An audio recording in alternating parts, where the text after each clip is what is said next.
Baru 3 hari nikah, Ratu Rizky Nabila ngotot minta dicerai, ngaku masih cinta dengan suami orang.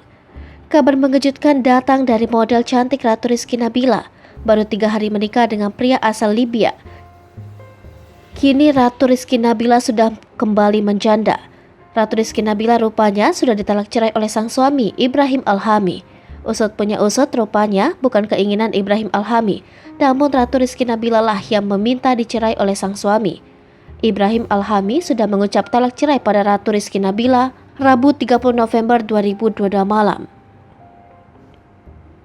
Ibrahim Alhami mengatakan Ratu sudah meminta pisah dan mengakhiri pernikahannya sejak Selasa 29 November.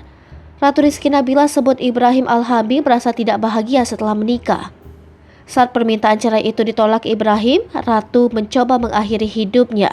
Setelah mendapatkan perawatan, Ratu diizinkan pulang ke rumah. Sesampainya kembali di rumah, Ratu kembali minta diceraikan.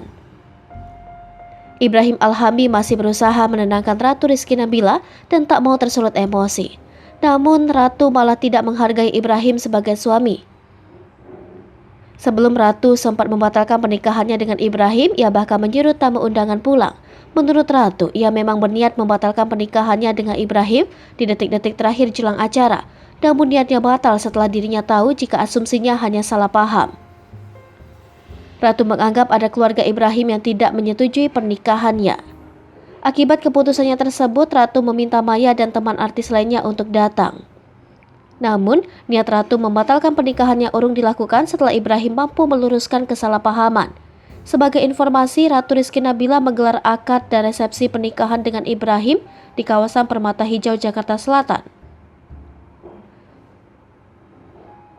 Perceraian model Ratu Rizky Nabila dengan pesepak bola Alfat Fathir sempat menjadi sorotan. Diketahui kala itu Ratu diceraikan dalam kondisi hamil hingga bayinya sempat diragukan. Namun seiring berjalannya waktu, Alfat Fathir akhirnya mengakui anak yang dilahirkan Ratu Rizky Nabila adalah darah dagingnya. Bahkan kini, Alfat kerap mengunggah anaknya di laman Instagramnya. Selain itu, Ratu Rizky Nabila di Instagram miliknya belakangan ini terlihat bersama dengan Alfat saat mengasuh anak mereka. Mengenai Kini Ratu buka suara. Melalui Instagram story-nya, ia menegaskan telah berdamai dengan Alfat Fathir maupun istri baru mata suaminya Nadia Christina. Hai pemirsa Sripopo TV, jangan lupa komen, like, dan subscribe, serta tonton terus berita-berita terupdate lainnya ya.